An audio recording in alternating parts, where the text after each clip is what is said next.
Hi, I'm Ginger. I live in Las Vegas, here with my 6 Vegas babies that are my desert tortoises. In this video, what we're going to talk about is, can you have a desert tortoise? Should you have a desert tortoise? And how do you go about getting a desert tortoise? Okay, so the first thing is, can you have a desert tortoise? All right, the desert tortoise was placed under the Endangered Species Act in 1989. So what will be happening is you need to find out, are you allowed to have a desert tortoise? So only in the states, 4 states west of the Colorado River, which are Utah, Nevada, Arizona, and California. Each state has its own separate requirements, so you're going to want to check that out. In my description and down below, I'm going to place the Desert Tortoise Council, which is a very good website. We'll give you a lot of information.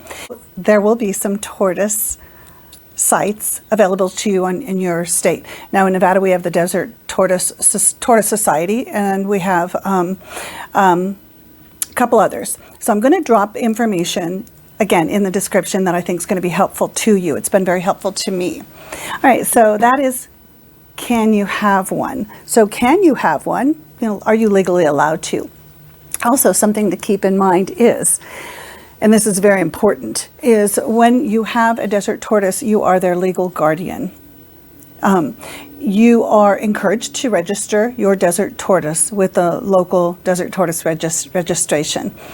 It is illegal to take a desert tortoise out of the natural desert habitat. If you find a desert tortoise out there, you must leave them. It's against the law to take one out, but it also the reverse applies. So if you have a desert tortoise in captivity, it is illegal to take them and put them out in the desert.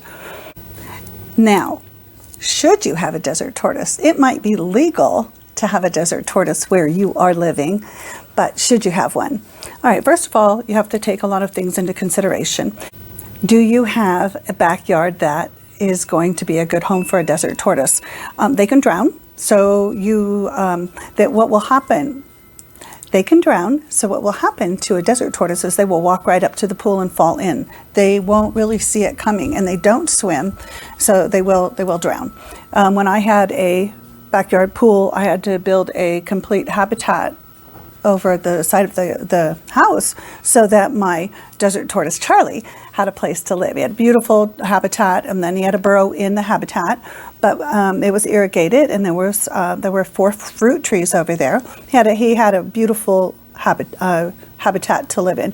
So I'm just saying, if you have a pool, you can still have a tortoise. You just need to find a habitat enclosed area for him or her. So yes, you have to look at that. Do you have the right the place? Basically, you want to have a burrow for your tortoise, and then you also want to have irrigation, and you want to have vegetation. So make sure you don't have any plants that are poisonous to the tortoise. So what I'm also going to give you is, I'm going to give you my favorite link, which is edible tortoise vegetation. So I'm going to give you a link to that, and I always reference that because whenever I plant something new in my backyard, I want to make sure that it's not going to hurt my tortoises, and also that it helps if they have extra things to nibble on. So is it good vegetation for them to feed on?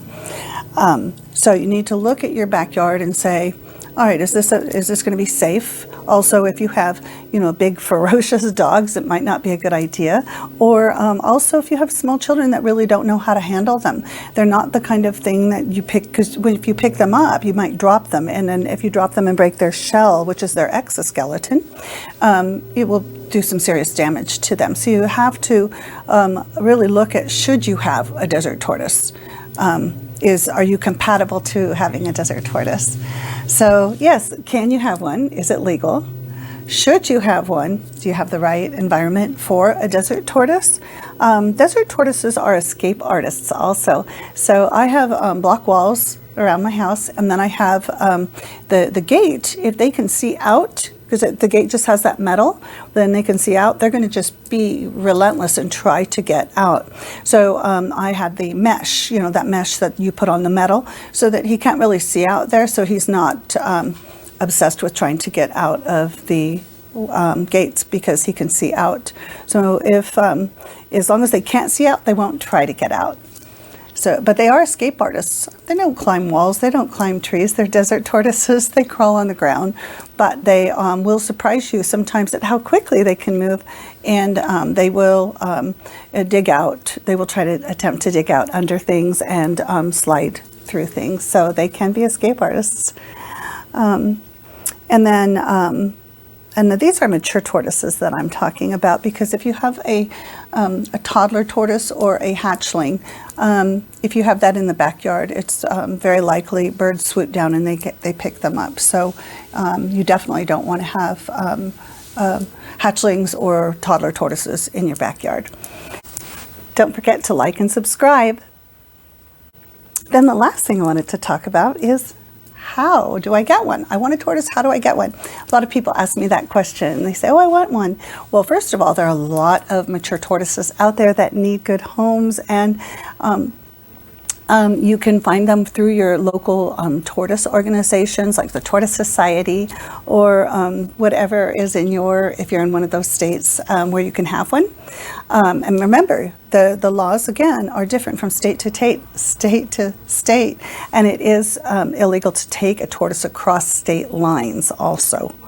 So keep that in mind. But you can adopt them, and there are so many of them out there that need homes, and they're coming out of hibernation here in the spring.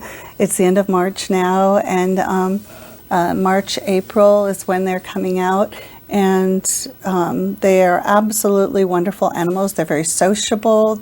They hear your voice, they hear through vibrations. Some people think that they're very impersonal animals, and that's not the case. They love to be pet on their heads, their arms, their backs, their shells. They can feel it, and sometimes mine just come and sit down at the bottoms by my feet, and they will wag their tail when they're happy. I think that's adorable. So if you can have a desert tortoise and you have an environment that is conducive to having a desert tortoise, then I definitely recommend that you reach out to one of the adoption agencies, or just put it out there. Tell your friends, put it out on social media. And quite often, if you're looking for a hatchling, now the hatchlings take a lot more work. So again, if you're wanting a desert tortoise, you can look at adopting one through one of the tortoise societies around you, or putting the word out there and letting everyone know that you are interested in having one, because either someone's moving and they want to get rid of it, or maybe their tortoises had a clutch and they have these little babies and they don't know what to do with them. It is not illegal to give a tortoise away. It is not illegal to receive a tortoise. It is illegal to sell them. So you cannot sell a desert tortoise, but you can give them away and you can receive one. Again, those are the laws. That applies to me here in Nevada, but you would want to check on your state for the specifics. I'm not a lawyer. This is just the information. Again, I'm putting the link down below, and the Tortoise Council is a really good reference on that. So when it comes to having a hatchling, I keep my hatchlings inside until they're old enough to come outside, and they do require a heat lamp and a UV lamp. So they do have the dual lamps, and you do need to provide them fresh water, and you need to have the substrate. So there is a little bit more work involved with a hatchling. And then in the back corner here, I have my toddlers, and they are 2 and 3 now. And as they get older and bigger, I will let them have more of the yard to have as their habitat. But you need to, the shell doesn't really fully harden until they're age 5. So to me, that's kind of like the point where they're going to be big enough to and strong enough to really manage themselves. So I have other videos that you can look at if you want to check out, how to handle the indoor. And some people say the tanks are bad. I've had no problems with the tanks. The tanks have worked out great for me. They say the tanks are bad because they will hit their heads up against the tank and try to get out. Mine never did that at all. They loved the tanks because they could watch me as I could watch them. So again, I have I have those videos available. I hope you enjoyed this video, and I hope that you learned something in regards to, can you have a desert tortoise? Is it legal for you to have one? Should you have a desert tortoise? Do you have the right yard? The yard space for one? And then, how do I get a desert tortoise? If you have more questions for me, please leave it down below and I'll be happy to help you out. And don't forget to like this video and subscribe. And thank you very much for tuning in, and I will see you later. Have a wonderful day. Enjoy your tortoises.